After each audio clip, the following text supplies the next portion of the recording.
Settle muna tayo, no? Bago po tayo mag-start no, sa ating pong mensahe at pakikinig no, ng mensahe ng ating Panginoon ngayong umaga.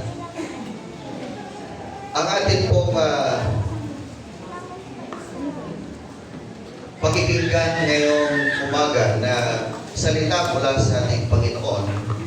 Ito po ay, title po nito is Thanksgiving, the key to receiving the peace of God. Okay? Thanksgiving, the key to receiving peace of God. From Philippians chapter 4, verses 6 to 8. Meron po tayong tatlong kapayapaan na binanggit sa banal na kasulatan. Ito po ay ang kapayapaan sa Diyos ay dumarating sa kaligtasan. Ikalawa, yung kapayapaan ng Diyos ay may kasamang pagsuko. Pagsuko sa kalooban ng ating Panginoon. At ang kapayapaan sa lupa ay darating sa ikalawang pagparito ng ating Panginoong Jesus. Tayo muna sandali yung buko at tayo po'y manalangin. Father in heaven, Lord, napakabuti mo at tapat kang ang tunay. Ikaw ang Diyos na hindi nagbabago noon, ngayon at magpakailanman. At salamat po, Panginoong Diyos, sa umagang ito. Ito po ang oras, araw na kung saan kami po ay patuloy na nagbubulay-bulay sa lahat ng ginawa mo sa aming buhay at sa lahat ng pinagkaloob mo, Panginoon, sa bawat isa sa amin. Nararapat lamang na ikaw ay aming purihin at sambahin. Nararapat lamang na ikaw ay aming pasalamatan. Nararapat lamang na ikaw ay aming itaas at bigyan ng pinakamataas na papuri at pagsamba ngayong umaga, sapagkat ikaw ang aming Diyos. Ikaw ang aming Diyos na nagmahal sa amin. Ikaw ang Diyos na nagkalinga sa amin. Ikaw ang Diyos na siyang tumutugon sa lahat ng aming pangangailangan. At ang katotohanan, hindi ka, Lord, nagkulang sa amin. At kung babalikan namin, Panginoon, ang mga araw na nagdaan, simula nang kami ay nakakilala sa iyo, hindi po mabilang ang mga pagpapala na iyong ipinagkaloob sa bawat isa sa amin. Kaya meron kaming dahilan upang ikaw ay pasalamatan ngayong umaga. O meron kaming dahilan upang itaas ka, Panginoon. Papurihan ka. Kaya sa oras na ito, ihanda niyo po ang aming mga puso, maging ang aming espiritual na pandinig, upang sa gayon, ang iyong mga salita na magbibigay sa amin, Panginoon, ng kalakasan, inspirasyon, upang patuloy pa kaming maglingkod sa iyo at umasa sa iyo bilang aming Diyos, bilang aming Panginoon. Samahan mo po kami at gabayan upang nanggabi po namin ang mga pagpapala mo, Panginoon, mula sa iyong mga salita. Buksan mo po ang aming puso at mangusap po kayo sa bawat isa. At dalangin po namin ang paghilos ng iyong banal na Espiritu upang maunawaan namin ang mga mensahe mo ngayong umaga. Salamat po, Diyos. Ang lahat ng ito ay sa iyo po namin ipinagkakatiwala sa ngalan ni Jesus. Amen. Binanggit ko po yung tatlong uri ng kapayapaan kanina. Pag ngayong umaga, tayo po ay mag-focus sa kapayapaan ng Diyos. From Philippians chapter 4, verse 6 to 8. Ito po ay ang kapayapaan sa panahon ng kaguluhan. Ito yung sinasabi ni Apostol Pablo na kung saan sa gitna ng ating kaguluhan, meron siyang encouragement. Ang sabi niya, huwag tayong mag-alala. Huwag tayong mabalisa. Yes, madaling sabihin na huwag tayong mabalisa pero mahirap i-apply sa ating buhay. Mahirap po na sabihin na ako ay panatag, ako ay komportable sa panahon ng kaguluhan ng ating buhay. Tama? Sa panahon ng napakaraming problema na ating pong nararanasan. Napakahirap na ito pong sinasabi ni Apostol Pablo na huwag tayong mag-alala. Mahirap itong i-apply sa ating buhay. Subalit, napakalinaw po ng paalala sa atin ni Apostol Pablo. Yung panawagan sa atin ni Apostol Pablo, huwag kayong mabalisa. Sa halip, magpasalamat kayo sa Diyos. Amen? Sa halip, magpasalamat kayo sa Diyos.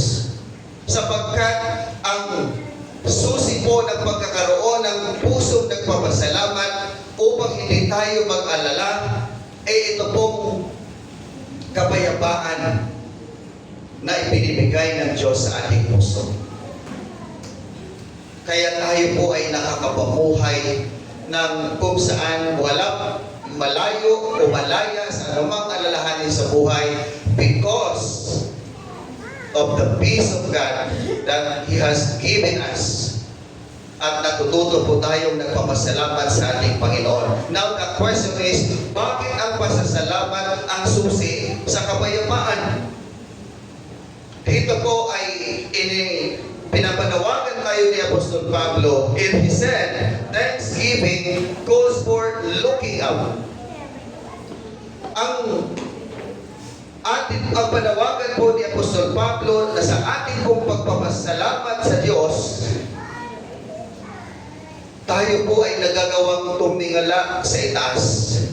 Nagpapasalamat tayo hindi lamang sa mga problema na naranasan natin sa ating buhay, but even po doon, o hindi lamang po tayo nagpapasalamat sa mga magagandang nangyayari sa ating buhay, but even in the midst of crisis, even in the midst of troubles in our life. Sabi ni Apostol Pablo, magpasalamat kayo sa Panginoon. Tumingin tayo sa langit dahil merong Diyos na nakatingin sa atin. Ang mga bagyo po sa buhay ay maaaring maging dahilan kung bakit mahirap magpasalamat sa ating Panginoon. Tama po ba? Yun ang dahilan kung bakit tayo nahihirapang magpasalamat sa Diyos. Yung mga bagyo na dumarating sa buhay natin. At lahat po tayo ay dumaranas ng kaguluhan ng mga bagyo sa buhay po natin. Sabi nga ng Panginoong Jesus, John chapter 16 verse 33, sinasabi ko ito sa inyo upang kayo'y magkaroon ng kapayapaan sa pagkikipag-isa sa akin. Meron kayong kapighatian dito sa sanlibutan. Ang Panginoong Jesus mismo ang nagsabi sa atin, marami tayong kapighatiang mararanasan sa mundong ito. And sa buong taon na ito, maaaring yung iba sa atin ay dumaranas po ng napakaraming problema. Yung ilan nakaranas ng mawala ng trabaho. Yung iba sa atin ay nakaranas ng pagbagsak ng negosyo. Yung iba sa atin nakaranas ng broken family. Yung iba sa atin nakaranas po ng iba't ibang pagsubok o lalo yung pinakamahirap na tanggapin sa buhay natin, iba sa atin nawalan ng mahal sa buhay. Yan po yung sinasabi ng Panginoong Jesus na maaari po nating mararanasan yung mga kapighatian na ito sa buhay po natin. Kaya, napakahirap na tanggapin o isa buhay, yun pong sinasabi ni Apostol Pablo na huwag tayo mag-alala.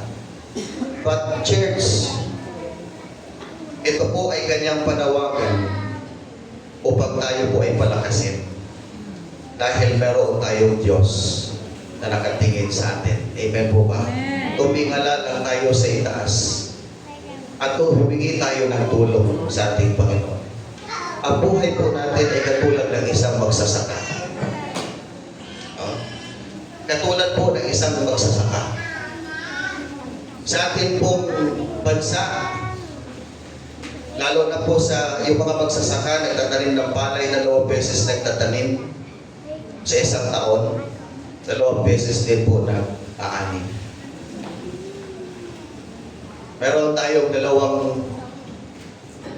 klima, no? Dry season at yung tinatawag na wet season. Tag-init at tag-araw o tag-ulan. Ano ba yung mga nararanasang pagsubok ng mga magsasaka? Pagka sobra ang ulan, yung mga pananim ay nalulunod, nasisira. Hindi po ba? Kapag tag-init naman, mahirap pagtanim.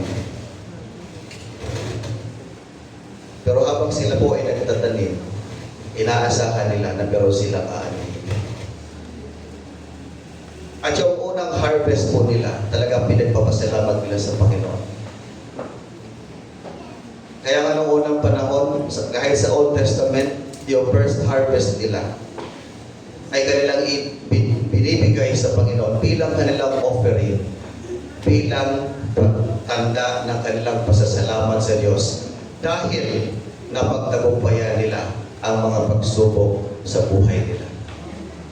Nakapag-harvest sila na mas masagana. In the same day, ng ating pong buhay, marami po tayong mga pinagdadaanan sa taong ito. But, tumingin tayo sa itaas. Tumingin tayo sa langit. Dahil merong Diyos na nakakita ng ating pong tunay na kalagayan. Kumpletuhin ko po ng pagbasa ito pong John chapter 16 verse 33. Sinabi ko ito sa inyo upang kayo'y magkaroon ng kapayapaan sa pagkikipag-isa sa akin. Meron kayong kapighatian dito sa sanlibutan, ngunit sabi ng Panginoon, lakasan ninyo ang inyong loob na pagtagumpayan ko na ang sanlibutan. So katulad po ng sinabi ni Apostol Pablo na huwag kayong mag-alala at sinabi ng Panginoong Jesus mismo na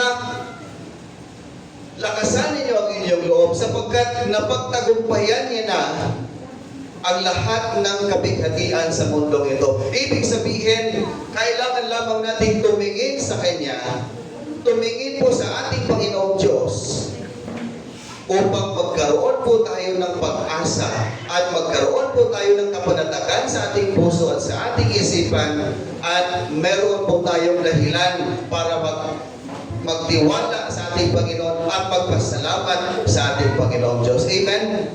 Ang pusong mapagpasalamat ang siyang mag-uudyok sa iyo upang tumingala sa langit at matutong magtiwala sa Diyos na lumikha sa iyo at sa Diyos na nagbibigay sa iyo ng lahat ng mga pagpapala. Amen? And second, thanksgiving calls for looking around. Yung panawagan dito ni Apostol Pablo na magpasalamat tayo na mayroong pagtingin sa ating pong paligid. May pagtingin tayo sa nakikita natin sa ating kapwa. Lahat po tayo ay maraming mga pagpapala at nararapat lamang na ipagpasalamat sa Diyos. Amen? At ngayong taon na ito, nadagdagan yung ating ES. Di ba? Maraming mga blessing na binigay ni Lord sa atin. Meron man nawalan ng trabaho, pero meron din nagkaroon ng trabaho. Meron mang na promote, no, na mahal sa buhay, promoted to heaven, pero meron din namang ipinalit si Lord.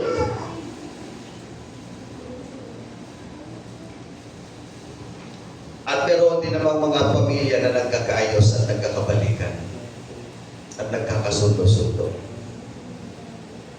At bukod pa riyan, yung mga pagpapalang pinansyal, material na pinagkaloob sa atin ng Diyos. Marami po tayong dapat ipagpasalamat sa ating Panginoon. And you know, church, sa Psalms 103, makikita natin na ito pong book na ito is salmo ng pasasalamat. Ito po ay awit ng pasasalamat. Psalms 103, yung verse 1 to 5 verses, sabi rito, praise the Lord, my soul, all my inmost being, praise His holy name. Praise the Lord, my soul, and forget not all His benefits. Yung sabi rito ng Psalms, purihin ang Diyos, purihin ang aking kaluluwa, at hindi kakalimutan ang lahat ng pagpapala ng Diyos. Who forgives all your sins and heals all your diseases. Who redeems your life from the pit and crowns you with love and compassion. Who satisfies your desires with good things, so that your youth is renewed like the eagles. Napakaganda po na sinasabi rito ng awit ng pasasalamat. Sabi po ng awit na ito, huwag kalimutan ang lahat ng pagpapala ng ating Panginoong Diyos. Kasama po sa mga pagpapala na ito ay yung kasalanang pinatawad ng ating Panginoon. Pinatawad tayo sa ating mga kasalanan. Pang-araw-araw na kalusugan. Kaya tayo nakakapagtrabaho ng maayos, nakakapaghanap buhay, dahil binibigyan tayo ni Lord ng malusog at malakas na pangangatawan. Amen? Para mas sustain yung pangailangan ng ating pamilya. Pagkain. Binibigyan tayo ni Lord ng pagkain. At in fact, walang kinukulang sa atin sa ating pagkain, sa lahat ng ating pangangailangan. Minsan nga nagkakasira-sira pang pagkain natin. No?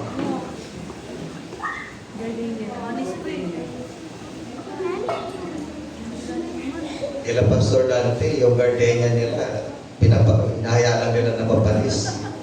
Kaya pag pumunta kayo roon, expect nyo yung gardenia. Kasi walang ibang kumakain.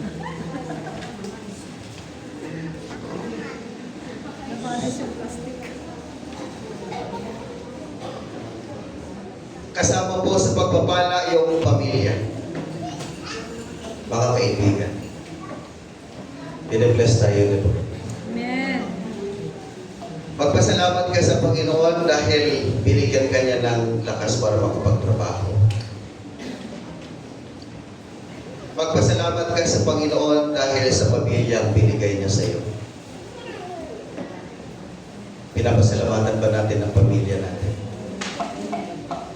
Mga magulang, nagpapasalamat ba kayo dahil sila yung naging anak ninyo? Mga anak, nagpapasalamat ba kayo sa Diyos dahil yung mga magulang ninyo ang nakasama ninyo?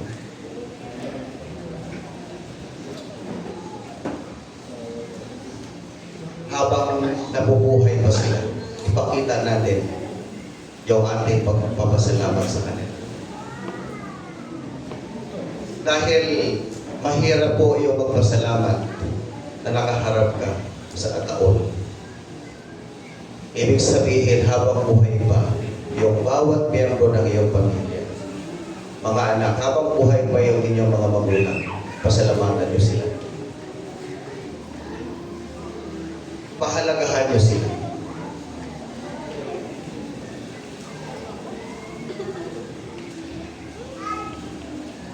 Kaibigan, nagpapasalamat ba kayo sa mga kaibigan ninyo? Dahil sila yung pinadala sa iyo ng Panginoon para maging best friend ninyo. Makasama at makatulong kahit sa oras ng problema.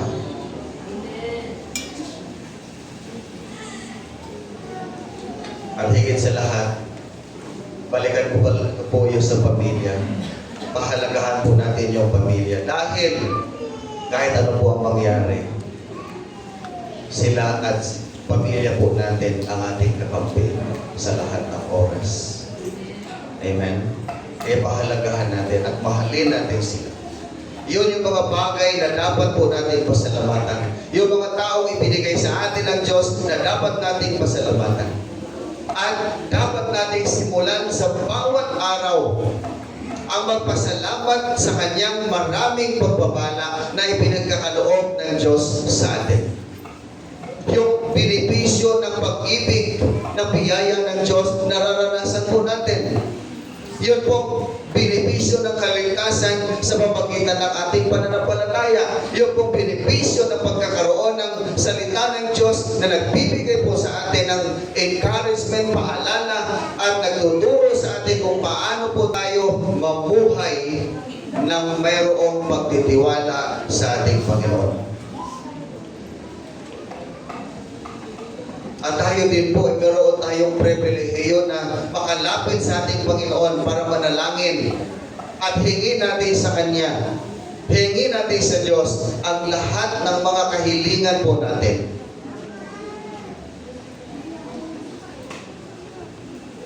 Kaya, hindi natin kailangang mabalisa. Sa halip, sabi ni Paul, manalangin ka sa Panginoon. Manalangin ka sa Diyos. Hilingin mo sa Kanya kung ano ang laman ng iyong puso. Hilingin mo sa Panginoon kung ano ang kailangan mo. Ang pagpapasalamat ay nagdaragdag ng pag-asa sa panalangin at nagbibigay po ito ng daan sa ating pananampalataya na umasa tayo sa ating Panginoon. At umasa tayo sa mga sagot na ipagkakaloob sa atin ng Diyos. Third and last, thanksgiving calls for looking ahead. Tayo po ay nagpapasalamat at kasama po sa ating pagpapasalamat ay yung tumingin sa hinaharap ng may pag-asa. Bakit natin kailangan tumingin sa hinaharap na may pag-asa? Sapagkat marami po tayong alinlangan sa araw ng bukas. Marami tayong alinlangan, no? Marami tayong takot na harapin yung kinabukasan. Ang pag-alinlangan po ay nakakakilabot at nakakatakot. Hello? Ang pag-aalilangan po ay nakakakilabot at ito po ay nakakatakot. Natatakot tayo sa maaaring mangyari bukas. Dahil hindi natin alam kung ano ang patutunguhan ng bukas natin. Subalit, tinatanggap ng pananampalataya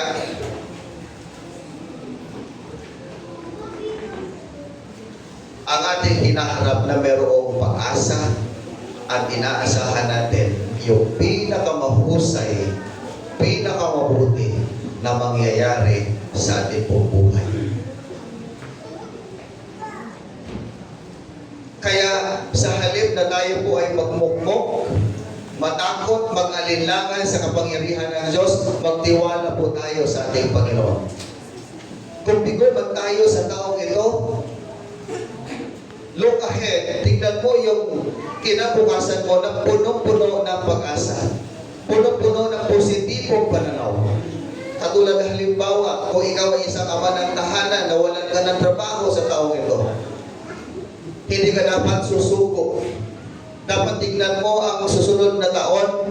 So, titingnan mo yung hinaharap na mayroong pag-asa, na punong-puno ng pag-asa. Dahil alam mong sa susunod na mga araw ay magkakaroon ka rin ng pagkakitaan. Naalis ka man sa trabaho mo, pero merong bagong ibibigay si Lord sa iyo na trabaho. And remember, kung merong aalisin si Lord, pero siyang ipapalit. Kaya Kaya hindi ka dapat mabalisa o mag-alala. Hindi ka dapat matakot.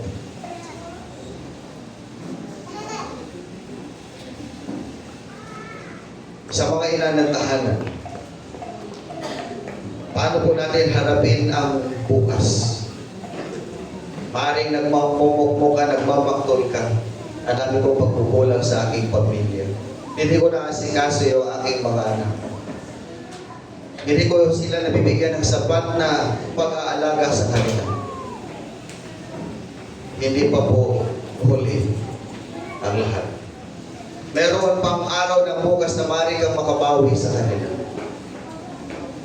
Sa mga estudyante, kung sa taon na ito ay yung inyong first semester ninyo ay mababa ang inyong grado o kayo ay nagpasaway sa inyong mga magulang, barkada ang inyong inaatupag, this is not the end of your life.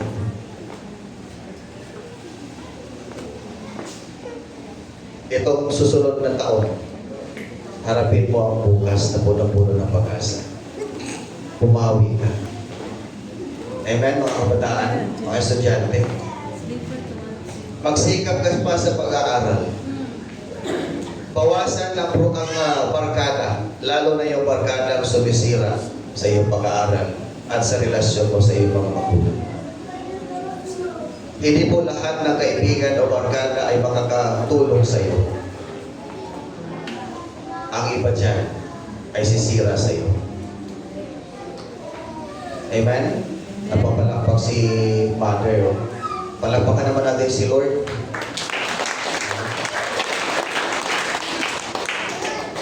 Hindi pa huli ang lahat. Pumawi ka.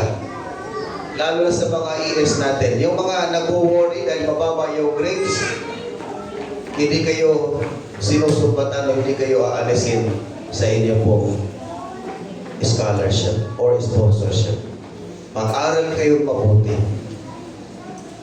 Suklian ninyo ang paghihirap ng inyong mga magulang.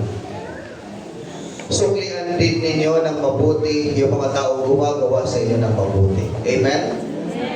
Huh? Yun lang ang tangi ninyong magagawa at maibibigay.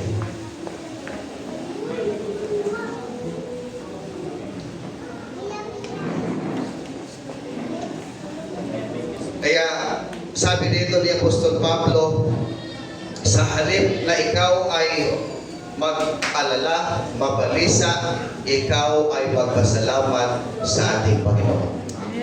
Amen? At harapin mo ang bukas na punong-puno ng pag-asa at pagtitiwala sa ating Panginoon. So, ito pong mga talata na ito ay naglalaman po ng mga bagay na sinasabi rito, ito'y totoo, tapat, makatarungan, dalisay, kaibig-ibig, mabuti, at banal. Sa madaling salita, ang salita ng Diyos ay hindi dapat natin i-question. Ito po ay totoo. Pag sinabi ni Lord, huwag kang mabalisa, sa halip magpasalamat ka at dalhin mo ito sa panalangin, lahat ng iyong pangailangan, maniwala ka ng iyong pinapanalangin sa Diyos ay magkakaroon ng katugunan. Amen? Ibibigay ni Lord ang iyong mga kahilingan sa pamamagitan ng iyong panalangin, mayroong pananampalataya sa ating Panginoon. Ang pagpapasalamat po ay nagpapahintulot sa atin na paniwalaan natin na meron pong pinakamagandang naghihintay sa atin sa araw po ng bukas. Amen? Kaya tayo po ay huwag tumigil sa ating pagpapasalamat sa Diyos. Kahit po maliit na bagay, let's appreciate, let's thank the Lord. Pasalamatan natin siya. Huwag lang yung mga magagandang pangyayari sa buhay mo na dumarating sa iyo, pasalamatan mo. Hindi kumo 20 pesos na yung binigay sa iyo, hindi ka magpasalamat at sabihin mo, ay kulang to.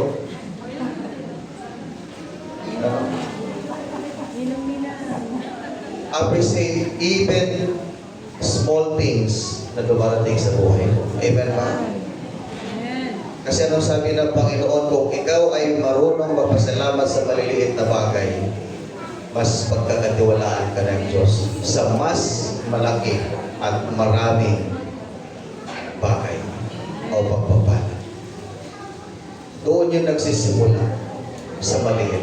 Let's appreciate even small things in life na dumarating po sa atin.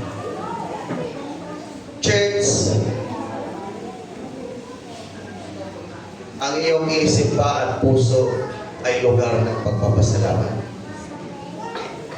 Manatili ka roon. Manatili ka sa lugar na kung saan ikaw ay magiging mapagpasalamat sa ating Panginoon. Manatili ka sa isang lugar na kung saan ikaw ay nagpupuri at sumasamba sa ating Panginoon. Dahil sa lahat ng bagay na pinagkaloob niya sa atin. Now, ano ang iyong reaksyon sa pagtingin mo sa itaas, sa iyong paligid, at sa araw ng bukas? Ano ang iyong pagtingin? Ito ba'y tinitingnan mo na mayroong pagpapasalamat sa ating Panginoon? Ito ba'y tinitingnan mo na mayroong pag-asa? Ito ba'y tinitingnan mo na puno-puno ng kapanatagan sa puso mo at sa isipan?